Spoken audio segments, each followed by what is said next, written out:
very much. Tama na kayo magkanta po na. Canada Patriotic Movement for everything that they've done. Salamat po, Secretary Pinion.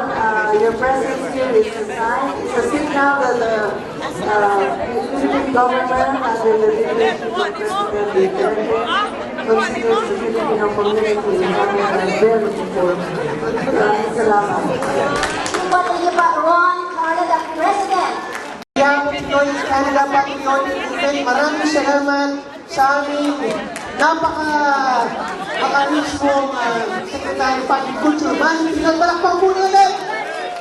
And of course, the Agriculture Federalism, Sir Peter Chu Lavinia. Alright, maraming salamat po. At sa nagbubutom na, meron po tayo makarating. Dito sa site ito, murang-mura lang po. Sabi, basta po ang sarap ng chicken, lutong Pinoy, pero Italiano ang gumawa. Okay. Italian Filipino. Maraming salamat, Migrante!